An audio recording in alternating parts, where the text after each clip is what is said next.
হে ৰাম ৰাম ৰাম শুনৈ গাৱৈ স্মৰৈ যিটো তোমাৰ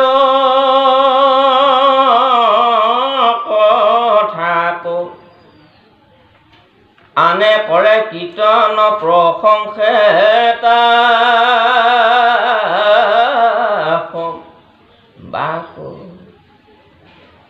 অচিৰকালতে পাওঁ হৈ তোমাৰ চৰণ আউৰ দিনাই নাহি তাৰো জনম মৰণ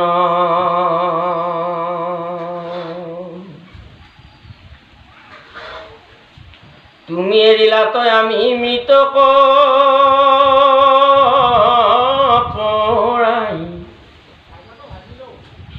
নগলে যাদৱ বংশ মৰৈ সমুদায়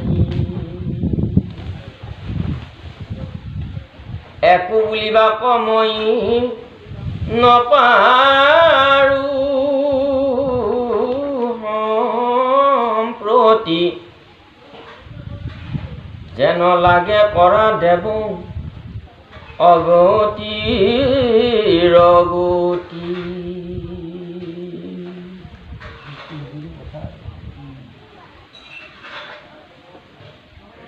কুন্তীয়ে ফুটি কৰি কৃষ্ণক কৈ ভগৱানক কৈছে হে প্ৰভু যিজনে নেকি তোমাৰ কীৰ্তন কৰে যিজনে তোমাৰ গুণনাম শ্ৰৱণ কৰে সেই সকল লোকে অচিৰ কালতে মানে অতি সোনকালে কম সময়তে তেওঁলোকে মুক্তি পায় ইয়াৰ পৰা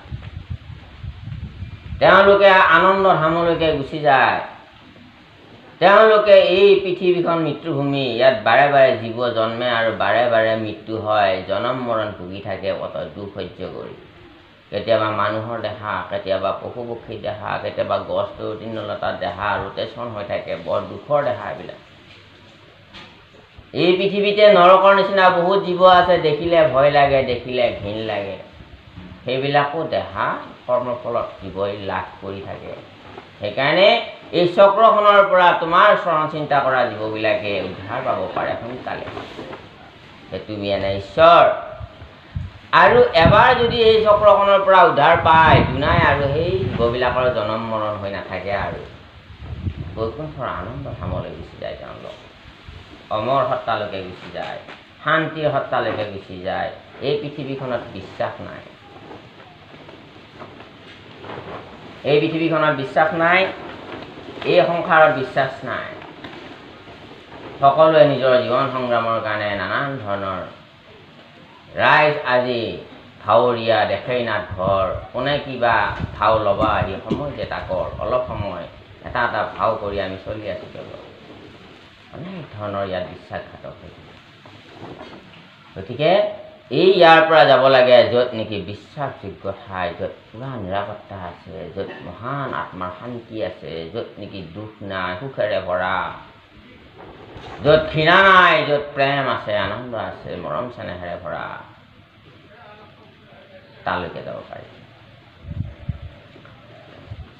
কিন্তু কৃষ্ণ তুমি যে আজি যাব ওলালা আমাক এৰি থৈ তুমি এৰাৰ পিছতে আমাৰ গৃহ এৰাৰ পিছতে আমি মৰাৰ নিচিনা হৈ যাম আৰু আনফালে চিন্তা কৰিছোঁ যে যাদৱ বংশয়ো কৃষ্ণৰ বংশটোৰ নাম আছিল যাদৱ বংশ গতিকে তেখেতসকলেও দ্বাৰকাত যিসকলে বাস কৰিছিলে গতিকে দ্বাৰকাত তেওঁলোকেও ৰখি আছে কেতিয়া আহিব বুলি তেওঁলোকে বৰ অপেক্ষাত আছে গতিকে হে অগতিৰ গতি তুমি যিটো ভাল দেখা সেইটোকে কৰা মই ইয়াত একো ইয়াত মাত মাতিব আৰু মই নোৱাৰোঁ কিন্তু এটা কথা কুন্তীয়ে এটা স্নেহত কৈছে মই যে তোমাক সদায় আমাৰ হস্তিনাপুৰ এৰি যোৱাৰ পিছতে যে আৰু তোমাক সদায় মই দেখা নাপাম সেইটোহে মোৰ খেদ বুলি কৈছে দেখা পাই আছিল মহা সাহসেৰে ভৰি আছিল আনন্দৰে ভৰি আছিল সমস্ত দুখ পাহৰি থাকোঁ, কিন্তু তুমি যোৱাৰ পিছতে মই মৰাৰ নিচিনা হৈ যাব লাগিব। যিখন ঘৰত প্ৰভুৰ নাম কীৰ্তন চলি থাকিব, এখন ঘৰ দুখীয়াই হওক ধনীয়ে হওক, সেইখন ঘৰৰ আনন্দটো বেলেগ হৈ থাকিব। যাৰ ঘৰ ৰাতিপুৱা অকণমান প্ৰসংগ হৈ থাকিব, ভাগৱত পাঠ অকণমান হৈ থাকিব, যাৰ যিখন ঘৰৰ পৰিয়াল গুৰু সমাজ থাকিব ৰাতিপুৱা সন্ধিয়া, এখন ঘৰৰ আনন্দটো অলপ বেলেগ হৈ থাকিব। তেওঁ লাগিলে দিনটো দুসাঁজ খাব নোপোৱা মানুহক এসাঁজেই খাওক, লাগিলে লঘনাই থাকক, কিন্তু আত্মাৰ সুখত থাকে মানুহজন। সেই পেট ভৰাই খাব পোৱা মানুহেও সেই মহা আনন্দটো, সেই নিৰ্মল আনন্দটো কিন্তু লাভ কৰিব নোৱাৰে। কেৱল এই অনুভৱটো ভকতেহে বুজি পায়, অভকতে বুজি পায়। গতিকে তুমি এটা কাম কৰা, যাদৱ বংশ আৰু পাণ্ডৱ বংশ, এই বংশ দুটাৰ মাজত এটা ছেদ ভাৱ কৰি দিয়া আমাক। এইটো কিন্তু দুখত পোৱা কথাহে, আৱেগত পোৱা কথাহে।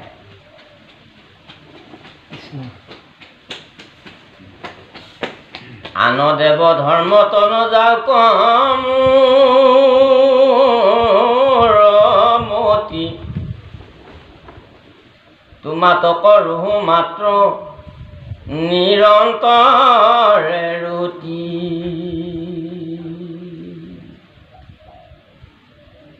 যেন জাজি গংগা অনিৰোধক যদি,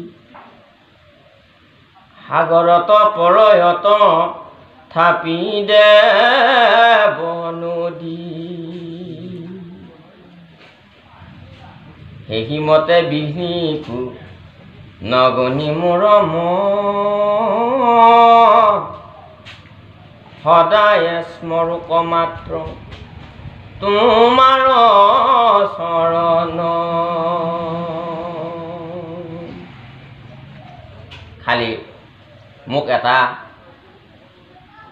উপকাৰ কৰি থৈ আজি তুমি যাবা, আৰু এটা বৰ দি থৈ যাবা। আৰু সেই বৰটো হ'ল যে মোৰ ল'ৰাকেইটা ভালে থাকক, হস্তিনাপুৰৰ ৰাজ্যময় হওঁ, ৰাজ্যখনে একো বিঘিনি নঘটক, শত্ৰুৰ আক্ৰমণ নহওক, এইবিলাক অকাল মৃত্যু নহওক, এইবিলাক কোৱা কৈছে। যে মোৰ আন দেৱ ধৰ্মত যাতে মোৰ মনটো নাযায়। কিমান এশৰণীয়া মনৰ মানুহ, তাক কয় এশৰণ। শৰণটো আমি মন্ত্ৰটোহে ল'লোঁ।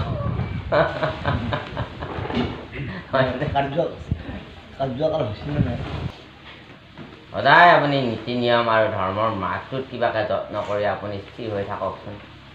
আপোনাৰ অজুত শক্তি দেহত আপোনাৰ মনত আহি থাকিব। গতিকে মোৰ যাতে আৰু বেলেগ ধৰ্মত যাতে মনটো যাতে নাযায়, তোমাৰ চৰণতে যাতে মোৰ সদায় মোৰ মনটো থাকে।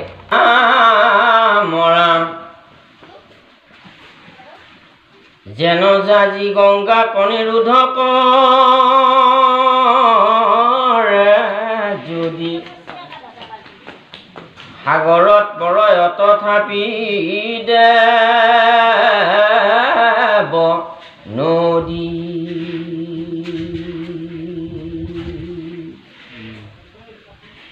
যদি গংগাক যদি কিছুমান বৈ আছে, ব্ৰহ্মপুত্ৰ বৈ আছে, কলৈ গৈ আছে? লক্ষ্য সাগৰলৈকে। তাতে যদি কিছুমান জাহাজীয়ে যদি ব্ৰহ্মপুত্ৰৰ সোঁতক যদি বাধা দিব বিচাৰে, ব্ৰহ্মপুত্ৰ বা গংগা নিৰোধ হ'ব নেকি বাৰু? কেতিয়াও ৰোধ কৰিব নোৱাৰে। যাবই, সাগৰত পৰিবই। লক্ষ্য সাগৰ। ঠিক তেনেকুৱাকৈ অনেক বিঘিনি মোৰ জীৱনত আহিব, মানুহৰ জীৱনত অনেক বিঘিনি আহিব। কুন্তীয়ে কৈছে মোৰ জীৱনত আৰু অনেক বিঘিনি আহিব পাৰে, কিন্তু যাতে এই বিঘিনিবিলাকে যাতে মোক তোমাৰ চৰণৰ পৰা বিশ্বাসখিনি যাতে মোৰ হেৰাই নাযায়। যাতে মোৰ তোমাৰ চৰণ দুখানিত বিশ্বাসটো যাতে মোৰ দুখৰ দিনতো থাকে, বিপদৰ দিনতো থাকে, সুখৰ দিনতো থাকে, সেইটো কৈছে। তাৰমানে কৃষ্ণৰ চৰণ দুখানি সাগৰ বুজাইছে। আৰু সেইমতে বিঘ্নি কোন গণি মোৰ মন সদায় স্মৰূপ মাত্ৰ তোমাৰ চৰণ।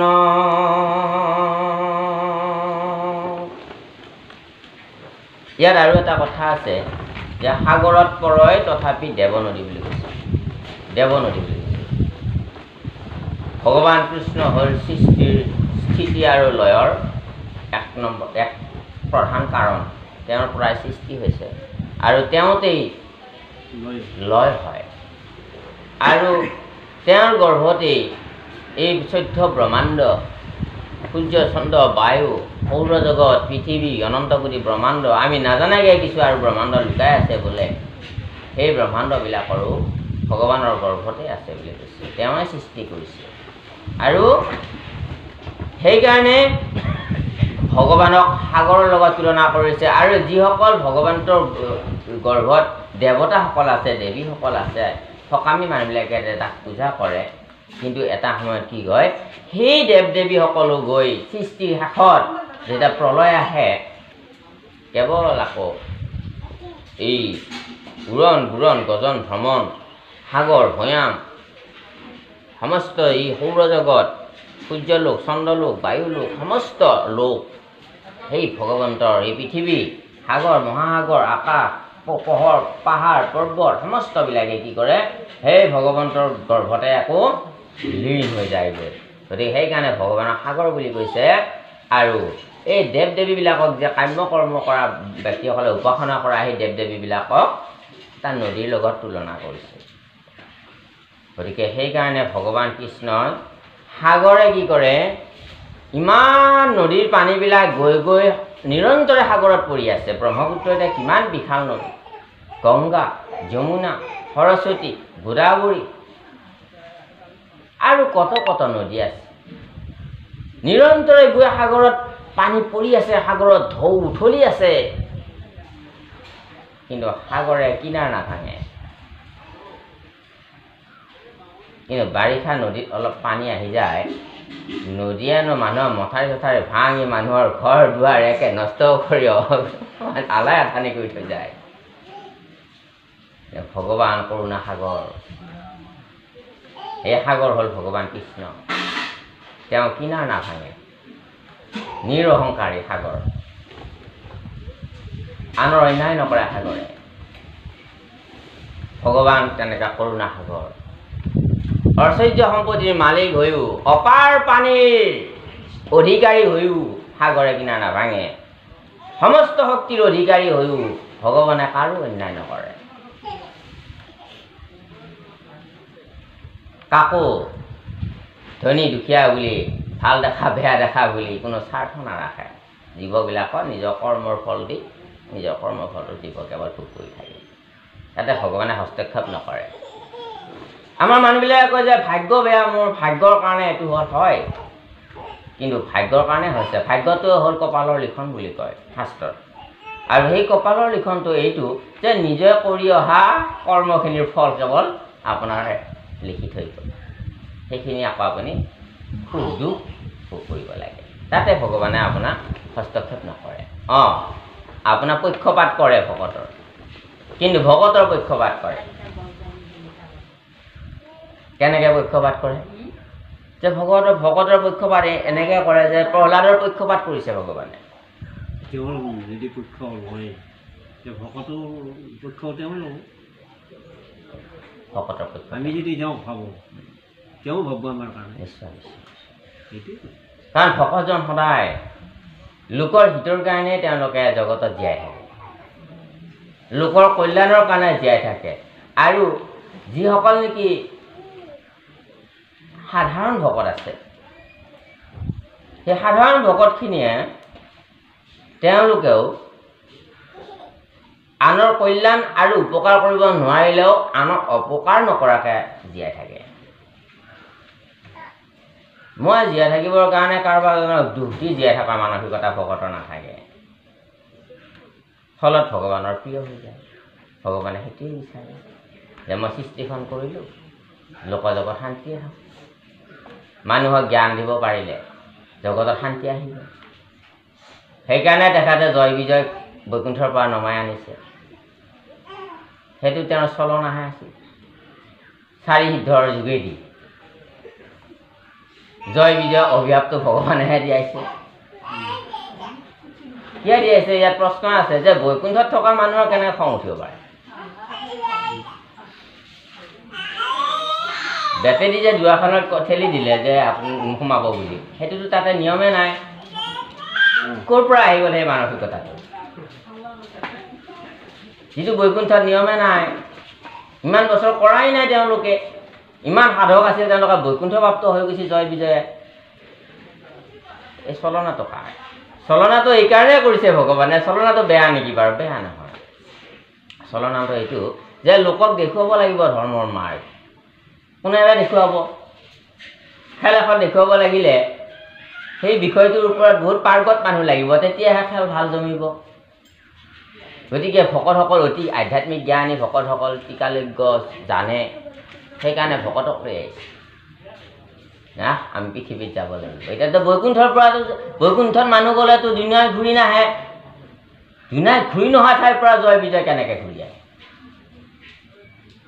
জয় বিজয় ঘূৰি আহিলে এইকাৰণে যে এইটো ভগৱন্তৰ লীলা কৰিলে। কিয় কৰিলে? যে ভকতৰ লগতে মই খেলটো খেলি লোকক ধৰ্মৰ মাৰ্গটো দেখুৱাব লাগিব। নহ'লে মানুহবিলাক দেখোন বিশৃংখল হৈ থাকিব, হিংসা হত্যা কৰি থাকিব, জীৱবিলাকক দয়াই নকৰিব। মানুহৰ হাতত সমস্ত শক্তি মই দি দিছোঁ, মানুহক জ্ঞান দিব লাগিব। মানুহক ৱাইল্ড হৈ থাকিব, নহ'লে মানুহক চিভিলাইজ কৰিব নোৱাৰা যাব। সেইকাৰণে জয় বিজয়ক নমাই আনিলে। তাৰ পৰা আনি হিৰণ্যক আৰু হিৰণ্যক্ষ আৰু হিৰণ্যকশিপু কৰি জন্ম দিলে। তাকো দিলে যে আকৌ দ্বিতীয় গৰ্ভত আহি মানে অসুৰৰ জন্ম হ'ল। কিয় জন্ম হ'ল সেইটো এটা মাৰ্গ আছে, তাত দৰ্শন আছে যে যদি আই মাতৃসকল বা বাপসকলে যদি মানে এইটো কেতিয়া মানে এটা সন্তান স্থিতি কৰিব লাগিলে তাৰ সময়ৰ নিৰ্ধাৰণ কৰি আমাৰ তাতেও দৰ্শন দি গ'ল, যাতে জগতত এইটো কাম মানুহে নকৰি যাতে জগতৰ মংগলৰ কাৰণে এটা ব্যৱস্থা আছে, সেই ব্যৱস্থা মতে ভাগৱতত দিয়া মতে মানুহে আগবাঢ়ে, তেতিয়া মানুহবিলাক আগবাঢ়ে। গতিকে তেওঁ জয় বিজয় এইকাৰণে লৈ আহিলে, আহি 3টা জন্ম ৰাখিলে ইয়াত। আৰু এনেকুৱা এটা ইয়াত সাংঘাতিক লীলা খেলাইছে যে তেওঁলোকক কিন্তু সাধাৰণ মানুহ কৰি অনা নাই, সৰ্বশক্তি তেওঁলোকক দি দিছে ভগৱানে। তেনে মানুহক দেখুৱাব লাগিব যে সাধাৰণ শক্তিৰে আহিলে কোনো গুৰুত্ব নিদিব, যদি পৰম শক্তি হৈ আহে তেওঁৰ গুণানুকীৰ্তন কিন্তু সকলোৱে মূৰ দোৱাব। বা ইমানটো শক্তি আমাৰ নাই এতিয়া, তেওঁ বহুত শক্তি আছিল, আমাতকৈ কোটি কোটি গুণ বেছি শক্তি আছে। সেইকাৰণে তেওঁ মানসিকতাত এটা জ্ঞান সোমাই দিলে ভগৱানে যে তুমি ব্ৰহ্মাৰ তপস্যা কৰা। কাম্য দেৱতাই কামনা ফল দিব, আৰু সেই কামনা ফল যিমানেই আপুনি নাপাওক এদিন তাতে কিন্তু ভগৱানে ছিদ্ধ ৰাখি থয়। যদিহে তাৰ দুৰুপয়োগ হয় আপোনাৰ বিপদ আহি গ'ল, ভগৱান আকৌ খাৰা হৈ যাব আপোনাক নিধন কৰাৰ কাৰণে, বিনাশ কৰাৰ কাৰণে, বশ কৰাৰ কাৰণে। সেই মাৰ্গটো তাত দেখুৱাইছে। গতিকে ভকতক আনি ইমান সৰ্বশক্তিমান কৰি দিলে যে দিনতো নমৰে, ৰাতিও নমৰে, পৃথিৱীতো নমৰে, আকাশতো নমৰে, অস্ত হস্ত একোই ভেদ কৰিব নোৱাৰে শৰীৰত। ব্ৰহ্মাদেৱে সৃষ্টি কৰা সমস্ত জীৱৰ হাতত, কোনো জীৱৰ হাতত তেওঁ বধ নহয়। ইণ্টাৰনেলি তাৰমানে অমৰ বৰটোৱে লৈ লৈছে। দিনতো নমৰে, ৰাতিও নমৰে, ঘৰৰ ভিতৰতো নমৰে, বাহিৰতো নমৰে, দিনতো নমৰে, ৰাতিও নমৰে। কেনেকুৱা বৰ এটা লৈ ল'লাই, ইমান বুদ্ধি কৰি লৈছে। তাৰমানে ডাইৰেক্ট অমৰ বৰটো নিদিয়ে জানে ব্ৰহ্মাই, অমৰ বৰটোকে খুজিছিল প্ৰথম, সেইটো দিব নোৱাৰোঁ বুলি কোৱাত এইকেইটা বৰ খুজি ল'লে। তাৰমানে ইনডাইৰেক্টলি সৰ্বশক্তিমান বৰটো লৈ ল'লে, অমৰত্বৰ বৰ লৈ ল'লে। ব্ৰহ্মাই কৈছে বোলে হ'ব বাৰু, সেইটো হ'লে পাবি বাৰু, কিন্তু যদি সেই শক্তিটো যদি বিপথে পৰিচালনা কৰা, লোকৰ অন্যায় কাৰণে শক্তিটো যদি প্ৰয়োগ কৰা, তেতিয়াহ'লে প্ৰভু ভগৱন্ত অসন্তুষ্ট হ'লে সেইটো মোৰ গাত দায় নাই। বোলে হ'ব। অজ্ঞানী লোকে যেতিয়া নেকি শক্তি পাই যায়, ধন পায়, ঐশ্বৰ্য পায়, বিভূতি পায়, চাকৰি বাকৰি হ'ল, গাড়ী ঘোঁৰা হ'ল, এতিয়া আমাৰ বহুত কিবা কিবি শক্তি পাই গ'ল, এতিয়া আৰু টকা ইনকাম কৰিব লাগিল, এতিয়া মই স্বৰ্গৰ ৰজা হ'ব লাগিল, এতিয়া দুখনহে গাড়ী ল'লোঁ, আৰু 10খন ল'ব লাগিব, এতিয়া এটা ঘৰ বান্ধিলে এইবাৰ বিল্ডিং বনাব লাগিব, এতিয়া কূটনৈতিক কৰি নানান অন্যায় অত্যাচাৰ যেতিয়া বঢ়াই দিবগৈ, সাধুসকলৰ অত্যাচাৰ হ'ব, মনত দুখ কষ্ট হ'ব, তেতিয়া ভগৱান ৰুষ্ট হ'ল আৰু ৰুষ্ট হৈ লাহেকৈ কিবা যেতিয়া হৈ যাব তেতিয়া ভগৱান ৰুষ্ট হৈ ইজনেও ক'ব নহয় প্ৰভু মোক এইটো বিপদৰ পৰা বাচাই দি ইয়াৰ কাৰণে প্ৰভু সুখ শান্তি নাপোৱা হৈছোঁ সিজনে কয় প্ৰভু মোক এইটো বিপদত পেলাব খুজিছে আপুনি ৰক্ষা কৰক এই প্ৰাৰ্থনাবিলাক যেতিয়া ভগৱানৰ ওচৰলৈ যাই থাকিব আবেদনবিলাক ভগৱানেতো ভকতৰ আবেদনটো নাকচ কৰিব নোৱাৰে প্ৰথম লিষ্টতে ভকতৰ আবেদন ল'ব লাগে তেওঁৰ নিয়ম আছে গতিকে বিনাশ কৰিবৰ কাৰণে আহি এখন ঘৰৰ আলাই আথানি বাকী নহয়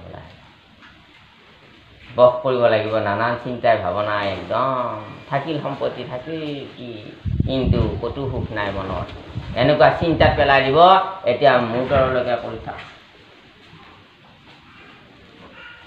মূৰটো দাঙুৱাই নোৱাৰে এতিয়া চিন্তা একে পাহাৰ হৈ গ'ল মূৰটোত চিন্তা বস কৰিব লাগিব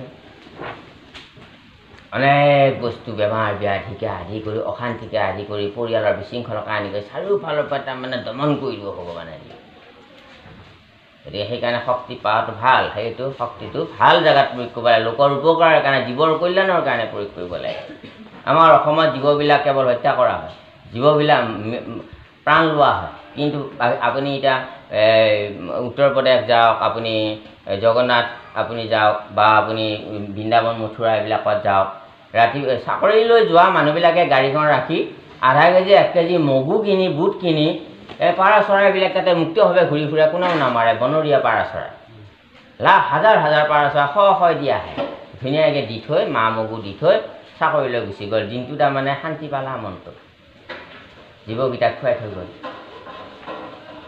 আমাৰ অসমত কি কৰা হয় যদি কৰোঁ কাৰোবাৰ ঘৰৰ পাৰত আহিল কিবা কাৰণ সন্ধিয়া মই কি মানসিকতা কিছুমান ঠাইত আৰু কিছুমান লোকে কৰে আজিকালি আমাৰ আধ্যাত্মিকতাটো যিমানেই বাঢ়ি গৈছে ভাগৱত চৰ্চা যিমানেই বাঢ়ি গৈছে লাহে লাহে মানুহবিলাক এতিয়া বহুত সাত্বিকতালৈ আহিছে বাৰু এইবিলাক কমি কমি আহিছে অসমতো গতিকে সেইকাৰণে ভগৱানে আহি এই ভকত দুজনক লৈ আহি 3 জন্ম লীলা কৰি মানুহক এই ধৰ্মৰ মাৰ্গটোত দেখুৱাইছে যে আপুনি ইমান শক্তিমান হোৱাৰ পিছতো ইমান সা সম্পত্তিৰ অধিকাৰী হোৱাৰ পিছতো পৃথিৱীৰ ৰজা আছিল হিৰণ্যকশিপু অকল এখন ৰাজ্যৰ নহয় পৃথিৱীখনৰ তেওঁ ৰজা আছিল পৃথিৱীৰ যিমান ৰজা মহাৰজা আছিল সকলোৱে কৰ আৰু খাজনা দিব লগা আছিল তেওঁৰ আজ্ঞামতে চব ৰজা চলিব লাগিব নহ'লে সেই ৰজাৰে বিপদ আছিল চবেই ঈশ্বৰ বুলি গণ্য কৰিব লগা হৈছিল কিন্তু সেই শক্তি মানুহ এদিন কি হৈছিলে ভগৱানৰ কিন্তু সৰ্বশক্তি থকাৰ পিছতো তেওঁৰ ভাৱটো চিন্তাটো কৰ্মটো যেতিয়া নেকি বেয়া হৈছিল লোকৰ অন্যায়ৰ কাৰণে হৈছিল অধৰ্ম কৰিছিল ঋষি মুনি সাধু সন্ত হত্যা কৰিছিল হিংসা কৰিছিল আৰু তেতিয়াই তেওঁৰ বিপদ আহি গ'ল যে ভগৱানে এনেকুৱা কৰিছে যে হ'ব তাৰমানে জগতত নোহোৱা বস্তু এটাকে হ'ল নৰ আৰু সিংহ হৈ গ'ল একফালে নৰ একফালে সিংহ যে নতুন ৰূপ এটা ল'লে যিটো সৃষ্টিত বৰ্তমান তেতিয়ালৈকে নাছিল গতিকে ভগৱানৰ কাৰণে তাৰমানে কোনো এইটোৱে কথা বুজায় যে ভগৱানৰ কাৰণে কোনো তাৰমানে অসমৰ্থ নাই ব্ৰহ্মাৰ বাক্যও ৰাখিলে আৰু ইয়াক বধো কৰিলে সেইটো আমাক দেখুৱাইছে যে আপুনি সৰ্বশক্তিমান যদিও হোৱা অনেক বুদ্ধিশালীও হোৱা কিন্তু আপুনি চিন্তাটো ধৰ্মৰ ফালে ৰাখিলে মই আছোঁ তাতে সহায় হ'ম সি দুৰ্বলে হওক তাৰ ফালে মই আছোঁ 10 লাখ সৈন্য আছিল যাদৱ সেনাক কৌৰৱে লৈ ল'লে যুদ্ধত ভগৱান কৃষ্ণক মাত্ৰ পাণ্ডৱে ল'লা যায় কৃষ্ণ কৈছে যে মইতো যুদ্ধ মই অস্ত্ৰও নলওঁ ভগৱান কৃষ্ণ কৈছে মই যুদ্ধৰ অস্ত্ৰও নলওঁ কিন্তু যাদৱ সেনা সেই সময়ত পৃথিৱী বিখ্যাত আছিল অনেক অস্ত্ৰ শস্ত্ৰ দিব্য অস্ত্ৰৰ ভাণ্ডাৰ আছিল যাদৱ সেনাৰ হাতত কৃষ্ণৰ বংশৰ যিটো সেনা আছিলে গতিকে 10 লাখ সেনা কৌৰৱক মাগিলে প্ৰথম যায় এতিয়া কৌৰৱক দি দিলে 10 লাখ সেনা প্ৰথম অৰ্জুনে যায় ভগৱান কৃষ্ণক মাগিছিল গতিকে তেতিয়া কৈছে সখী এটা কথা নহয় তুমি মোক মাগিছা হয় মই তোমাৰ স্বীকাৰ কৰিম তোমাৰ পক্ষত মই থাকিম কিন্তু এটা কথা নহয় মইতো যুদ্ধ নকৰোঁ মইতো অস্ত্ৰ নলওঁ তেতিয়া অৰ্জুনে কৈছে হ'ব প্ৰভু আপুনি যুদ্ধ নকৰিলেও কথা নাই অস্ত্ৰ নল'লেও কথা নাই আপুনি মোৰ লগত থাকিলেই হ'ব আৰু মই সাহস পাম দুৰ্যোধনে ভাবিলে কি ই মহাবুৰ্বকে মোতকৈ আগত আহি এতিয়া কেৱল কৃষ্ণক অস্ত্ৰ নলোৱা মানুহজনক এতিয়া বিচাৰিলে তেতিয়া দুৰ্যোধনে ক'লে বোলে বোপা দুৰ্যোধন তুমি মোক হেৰি কৰিলে হ'ল আপোনাৰ সেনাখিনি দিলে হ'ল বোলে হ'ব সেনাখিনি লৈ যাবা দুৰ্যোধনে আহি হস্তিনাপুৰত কয় অৰ্জুনৰ নিচিনা বুৰ্বক নাই আৰু যে কি বোলে আগতীয়াকৈ যায় অৰ্জুনে কৃষ্ণক মাগিলে গৈ কৃষ্ণ অস্ত্ৰও নধৰে বোলে, যুদ্ধও নকৰে বোলে। সেইটো মানুহটো কি কাম হ'ব? আৰু আমাৰ ক্ষতি লাভ হ'ল, গোটেই সেনাখিনি আমি পাই গ'লো।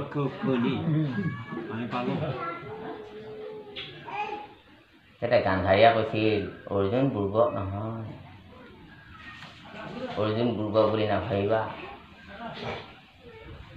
এতিয়া ভক্তি মাৰ্গটো হ'ল, ভকতৰ লক্ষ্য দৰ্শনটো হ'ল এইটো, তাৰমানে জগতত যিয়েই নহওক, তেওঁৰ জীৱনত যিয়েই নহওক, বংশ পৰিয়ালে এৰিলেও এৰিলে তেওঁ ভগৱানৰ পৰা নেৰে মুঠে। পৃথিৱী অনেকে হৈ যাব পাৰে, কিন্তু ঈশ্বৰৰ চৰণৰ পৰা, ঈশ্বৰ ভক্তি মাৰ্গৰ পৰা, সাধু সংঘৰ পৰা তেওঁ কেতিয়াও নেৰে। এহি মতে কৰন্তে অনেক স্তুতি নতি, মনে উপজিল আশী প্ৰেম ভকতি।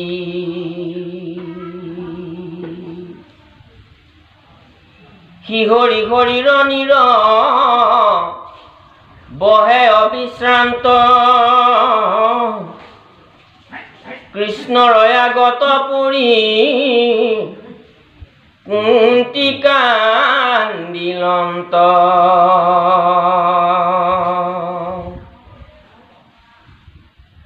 পৰম ভকতি দেখি জগত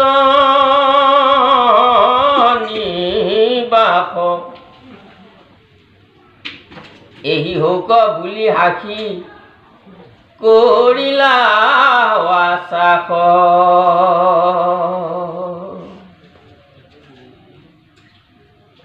যেতিয়া নেকি কুন্তীয়ে স্তুতি কৰি আছে, এনেকে চকুৰ পানী ধাৰাই বৈ গৈছে, আৰু এনেকে স্তুতি কৰোঁতে কৰোঁতে মনত এটা সপ্ৰেম ভকতি আহি জাগ্ৰত হৈছে।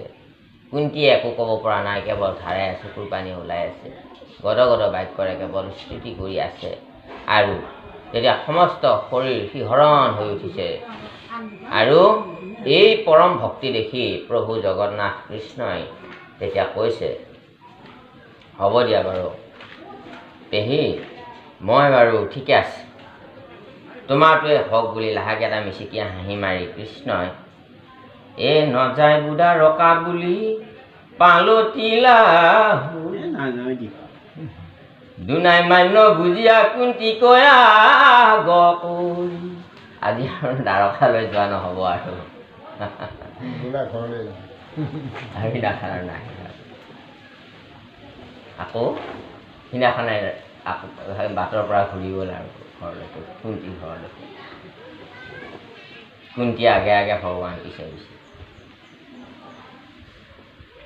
আৰু দুনাই যাইবে শান্ত স্থি হব কহম বুধি, আঁতৰ কৰিয়া ৰাজা ৰাখিলা নিৰোধী।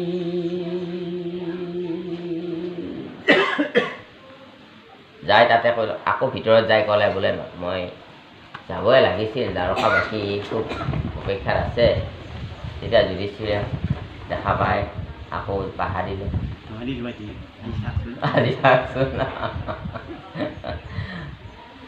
হাত আঠ দুই অধ্যায়ৰ কথা গৰিলা, ভীষ্ম মুখ্য উৎসৱ কহিবে হুতে লৈলা।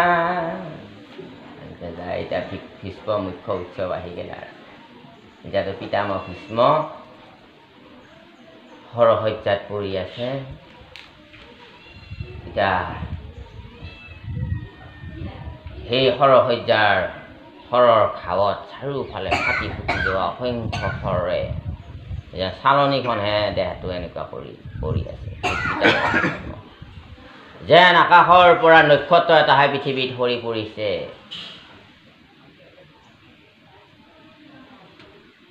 এই গোত্ৰ হত্যা পাতক কৰিয়া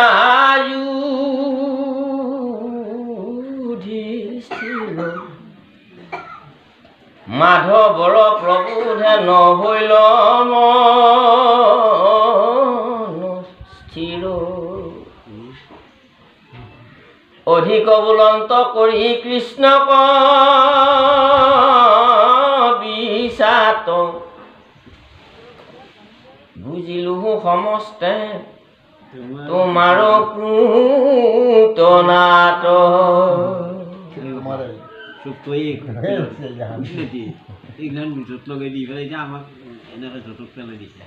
এতিয়াও কিছুমান মানুহ আছে নহয় ভগৱান কৃষ্ণক তেনেকে অনেক ধৰণৰ কটাক্ষ কৰি কথা কয় নুবুজি। যুধিষ্ঠিৰ আছিল পৰম ধাৰ্মিক আৰু সহজ সৰল হৃদয়ৰ ব্যক্তি। তেওঁ নিজৰ কষ্ট যিমান হৈছে তাত দুখ নাই, কিন্তু যদি কোনোবাই কষ্ট পায় তাত বিৰাট দুখ পায় সাধুজনে। এইটো সাধুৰ লক্ষণ। মই খাব নাপালোঁ অনুষ্ঠানখনত কিবা কাৰণত ভুলক্ৰমে, তেওঁ সাধুজনে দুখ নাপায়। আজি মোৰ ভাগ্যত নাছিল আৰু তেওঁ অভিশাপ কৰি থৈ নাযায় গৃহস্থ। কিন্তু যদি তেওঁৰ ঘৰত কোনোবা এজন ভকতে যদি একাপ চাহ খাই নাহাকে আহিল, এসাঁজ অন্ন নোখোৱাকৈ যদি কোনোবা এজন ভকত যদি দুপৰীয়া সময়ত যাব লগা হ'ল ঘূৰি, তেতিয়া কিন্তু তেওঁ হয়তো ঘৰত নাছিল, তেওঁ কিন্তু শুনিলে খুব দুখ পাব। ভকতজন আহিল, চাহ খাব নাপালে বোলে আমাৰ গৃহত আজি। বা তেওঁৰ যিয়ে দুখ কষ্ট নহওক, ভকতে এইখিনি নিজৰ কৰ্মফল বুলি মানি লয়। আনৰ দুখত দুখী ভকত, লোকৰ দুখত দুখী হ'বলৈ কমোৱা কোমল হিয়া, অন্তৰ পৰা কুচুৰ কপট সকলো আঁতৰাই নিয়া প্ৰভু, সকলো আঁতৰাই নিয়া। মনৰ মাজৰ অজ্ঞান আন্ধাৰ তেনেই গুচাই নিয়া, তোমাৰ জেউতি জলক হিয়াত পোহৰ হ'বলৈ দিয়া প্ৰভু, পোহৰ হ'বলৈ দিয়া। গতিকে আমাৰ অন্তৰৰ পৰা ভকতে এইটোৱে বিচাৰে যে প্ৰভু অন্তৰৰ যাতে মোৰ কুচুৰ কপটবিলাক আপুনি মোৰ পৰা লৈ যায়, কাঢ়ি লৈ যায়, বেয়া বস্তুবিলাক আপুনি লৈ যায়, আৰু মোক ভাল বস্তু কিছুমান আপুনি মোৰ হৃদয়খনত দিয়ক প্ৰভু। ইয়াতে অলপ হীৰা মুকুতা অলপমান দিয়ক। সেই হীৰা মুকুতাটো হৈছে কি? নিৰ্মল ভাৱ, নিৰ্মল চিন্তা, পবিত্ৰ ভাৱ, জীৱৰ প্ৰতি মৰম চেনেহ, আনৰ প্ৰতি প্ৰীতি ভাৱ, ভকতৰ প্ৰতি, সমাজৰ প্ৰতি, জীৱৰ প্ৰতি, আনৰ প্ৰতি প্ৰীতি ভাৱ মোক দিয়ক প্ৰভু, শ্ৰদ্ধা ভাৱ দিয়ক। এই অহংকাৰী হৃদয়খনৰ আপুনি কাঢ়ি লৈ যাওক। এই ভিতৰত থকা কুচুট কপট এইসোপা অলংকাৰ আপোনাক নালাগে, আপুনি এইখিনি লৈ যাওক মোৰ পৰা। আনৰ ঘৰৰ পৰা গাখীৰ চুৰ কৰিছিলে, মাখন চুৰ কৰিছিলে, আচলতে মাখন চুৰ কৰা নাছিলে। ইয়াৰ আধ্যাত্মিক তত্ত্বটো অলপ বেলেগ ধৰণৰ সাধুসকলে কয়। তেওঁলোকৰ ঘৰৰ যিবিলাক নেকি কুচুট কপট আছিল, অহংকাৰ আছিল, অন্যায় এইবিলাক বেয়া ভাৱ আছিল, সেইবিলাক ভাৱ এই গাখীৰ চোৰৰ জৰিয়তে তেখেতে লৈ গৈছে সেই গৃহবিলাক পৰিষ্কাৰ কৰি পবিত্ৰ কৰি। সেইকাৰণে কৃষ্ণ প্ৰেমত বলিয়া হৈ গৈছিলে। তাৰমানে কৃষ্ণ য'তে হ'লেও কৃষ্ণ কৃষ্ণ দেখা পোৱা হৈ গৈছিল, কাৰণ তেওঁলোক আগৰ পৰাই ভক্তিমান, ভক্তিত গদগদ হৈ থকা জীৱ। সেইবিলাক দেৱলোকৰ পৰা অহা ঋষিহে আছিলে। ঋষিৰ দেৱলোকৰ পৰা অহা দেৱতা, ঋষি পত্নী ঋষি, তেওঁলোকেহে আছিলে যে গকুল মথুৰা। তেওঁলোক আগৰ পৰাই ভক্তিপ্ৰাপ্ত জীৱ, প্ৰভুৰ চৰণ কৃপা প্ৰাপ্ত। সেইকাৰণে কেৱল কৃষ্ণ কৃষ্ণ মই দেখিছিলে। এতিয়া কথা হ'ল, গোত্ৰ হত্যা পাপ এটা লাগিল নেকি মোৰ গাত, এই বুলি যুধিষ্ঠিৰে সদায় ভাবি থাকে। কৌৰৱৰ নিজৰ পৰিয়াল নহয় জানো, বংশৰ নহয় জানো? গতিকে গোত্ৰ হত্যা পাপ এটা মোৰ গাত লাগিল নেকি, ভুল কৰিলোঁ নেকি সিহঁতক বধ কৰি, সিহঁতক গোটেই সোপা মৰিলে, এতিয়া আমিনো কি শান্তিৰে থাকিম? চিন্তা কৰক, সাধুসকলৰ চিন্তা। ইমান কষ্ট দিলে, এটা দিন এটা ৰাতি এসাঁজ ভাত সুখে খাব নিদিলে, এতিয়া আকৌ তেওঁলোকৰ প্ৰতিয়ে দয়া আহিছে। সাধুৰ হৃদয় যে। কিন্তু ভগৱানে কৈছে নহয়, কৃষ্ণ ভগৱন্তই বাৰে বাৰে প্ৰবোধ দি আছে বোলে দাদা এইটো নহয়, তেওঁলোক অন্যায়কাৰী অধৰ্মী, সেইকাৰণে তেওঁলোকৰ এই কৰ্মৰ ফলটো পাইছে তেওঁলোকে। আপোনাৰ কোনো দুখ নাই, আপোনাৰ গোত্ৰ হত্যা পাপে আপোনাক নচুৱে। তেতিয়া কৈছে, অধিক কথা ক'লে কৃষ্ণ, অধিক বুজালে, কিন্তু যুধিষ্ঠিৰে বিষাদ খাই উঠে। নাই নাই নাই নাই নাই মানি নলওঁ। তেতিয়া ভগৱান কৃষ্ণই যুধিষ্ঠিৰে ক'লে যে বুজি পাইছোঁ, কৃষ্ণকহে দায়বদ্ধ কৰিলে যে এইবিলাক আচলতে তোমাৰহে কুটনাট আছিল। কৃষ্ণটো বৰ দুখ লাগিল। ভগৱান কৃষ্ণ অধৰ্মীসকলক বিনাশ কৰাৰ কাৰণে, ধৰ্ম স্থাপনাৰ কাৰণে অৱতাৰ লৈছে। যুধিষ্ঠিৰে ভুল বুজিলে। এতিয়া নাই, মই ক'লে এতিয়া নামানে। এতিয়া ভগৱানে ক'লেও কেতিয়াবা মানুহে নামানা হৈ যায়, মানে এনেকুৱা চিটুৱেশ্যন হৈ যায় কিছুমান। স্বয়ং ভগৱানে কওঁতেও এতিয়া মানা নাই। তাৰমানে এয়া হ'ল মায়া। এতিয়া সেইকাৰণে তেওঁক লৈ যাব কৃষ্ণৰ এতিয়া বুজি পাইছে যে ভগৱান চিন্তা কৃষ্ণই উপায় বিচাৰিছে। এই কান্দন্ত কৰিলোঁ বুলি সুহৃদ ঘাট ব্যাসৰ বাক্যত নাহি ৰাজাৰ সঞ্জাত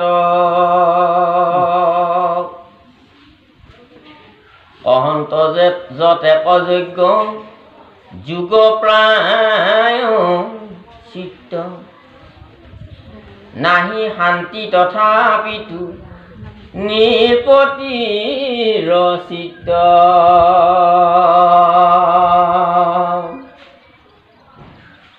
ঈশ্বৰ ইচ্ছাক কোনে কৰিবে নিৰোধ ভীষ্মৰ মুখে আংক কৰাইবো প্ৰবোধ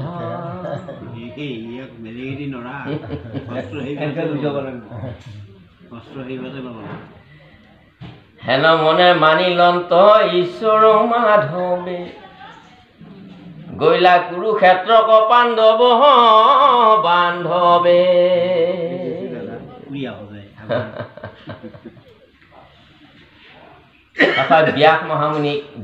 ব্যাস মহামুনি আকৌ হেৰি যুধিষ্ঠিৰৰে কি হয় ককাক নহয় জানো হয়নে ককাকৰ ককাক হয় আজু ককাক হয় ভীষ্ম পিতামহৰ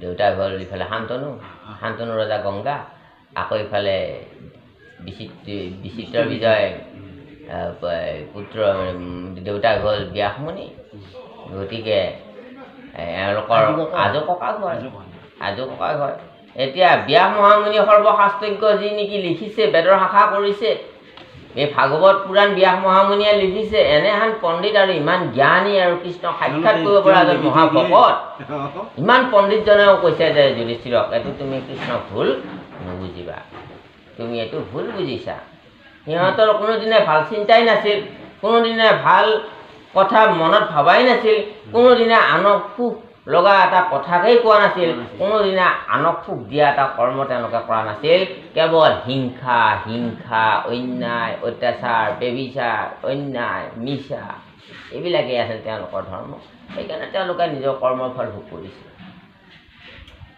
তেওঁলোকৰ গাত আততায়ী দোষ আছে 6টা তাত তেওঁলোকৰ মৃত্যুৱে শ্ৰেষ্ঠ বিধান আছে ব্যাস মহামুনিয়ে বুজালে যুধিষ্ঠিৰক এতিয়া পতিয়ান নহয় সাধুসকলৰ হৃদয় তাৰমানে ইমান কোমল তাৰমানে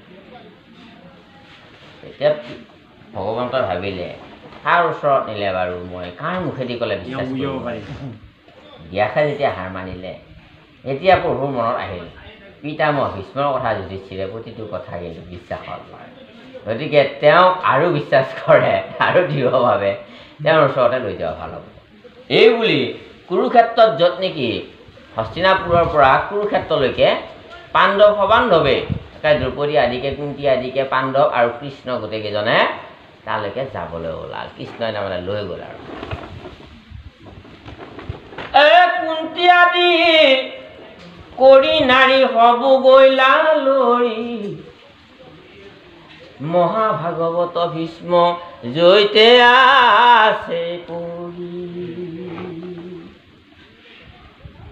দেখিলা ভীষ্মক হৰ শয্যাতয়া চন্তে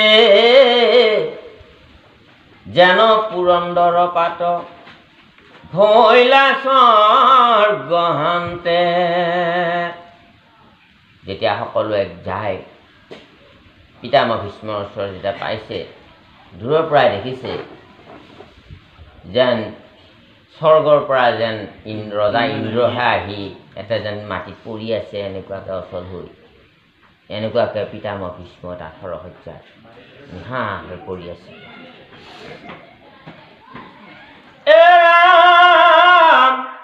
যত দেৱ ঋষি ৰাজ ঋষি ব্ৰহ্ম ঋষি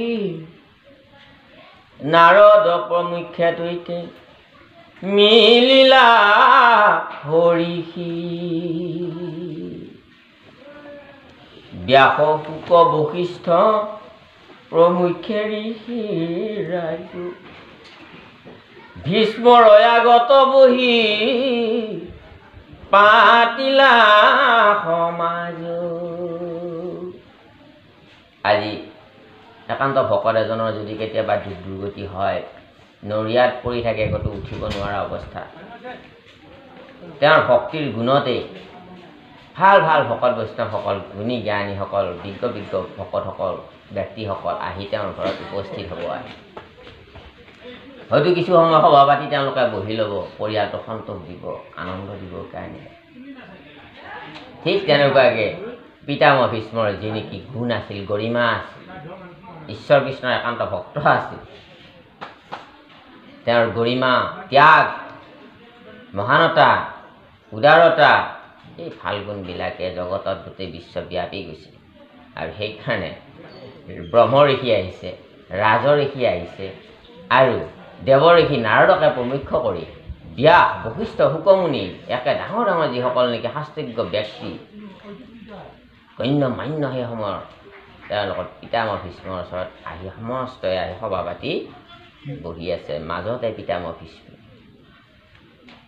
মৃত্যুৰ সময়ত এটা জীৱই যদি সেই কৃপাটো লাভ কৰে, ভকতৰ সংগত বহুত ঘৰৰ ভাৱৰ দুখ তেওঁ পাহৰি গৈছে। আমাৰ শৰীৰৰ যিবিলাক ৰোগ ব্যাধিয়ে পীড়া কৰিব সৰৰ নিচিনাকৈ সেই মৃত্যুবেলা আমি সাধুসংগ পোৱাৰ লগে লগে পাহৰি যাব পাৰিম। সেইকাৰণে গুণী জ্ঞানী হ'ব লাগে। সেই সাধু অকল টকা পইচা দিলে নাহে, তেতিয়া টকা পইচা ঐশ্বৰ্য বিভূতিয়ে নানিব পাৰে, সাধুসকল গুণেহে আনিব। হে ৰাম ৰাম ৰাম হৰি ৰাম ৰাম, এই সবাকো কৰিলা পূজা, যাক যেন বিধি, কৃষ্ণ কৰে কিয়া যেন পাইলা নিধি। ইমান গণ্যমান্য ব্যক্তিসকল যদিও বহি আছে, তথাপিতো ভগৱান কৃষ্ণক যেতিয়া দেখা পাইছে, তেতিয়া পিতামহ ভীষ্মই নৱনিধি পোৱা যেন পাইছে, নটা ভঁৰাল। এই পূজা কৰাৰ কথা যে কয়, ভীষ্মসকল যে কৰি আছে, ভকত বৈষ্ণৱ যেতিয়া উপস্থিত হ'ল, তেওঁৰ মাজত লৈ পেলাই বহিল, পূজা কেনেকৈ কৰে? বৰ সুন্দৰ কথা বাৰু। তাতকৈ একো নাছিল, গজেন্দ্ৰই পদুমফুলটো ক'ত পালে?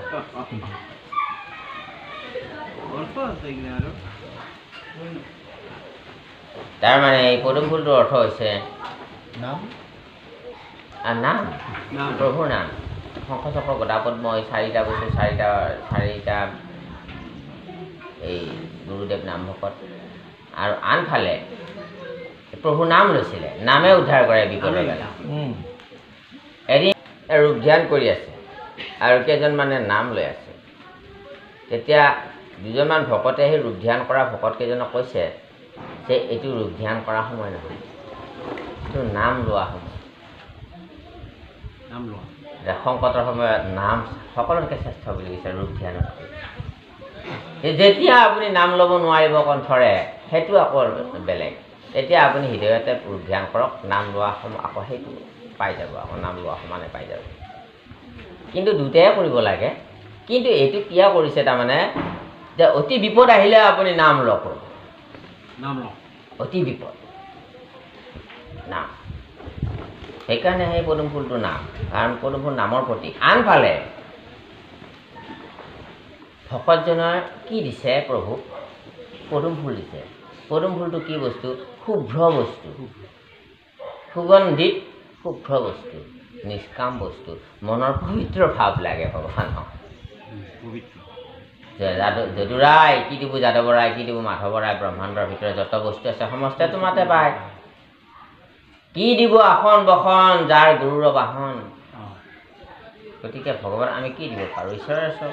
আমি ইয়াতে জন্ম হোৱাৰ পিছত ইয়াৰ পৰাহে আমি আহৰণ কৰিছোঁ বস্তুবিলাক, আকৌ ইয়াতে থৈ যাব লাগিব আমি। চৰকাৰে অফিচ এটা দিছে, এচি চব লগাই দিছে, তাত চাকৰি কৰিব দিছে।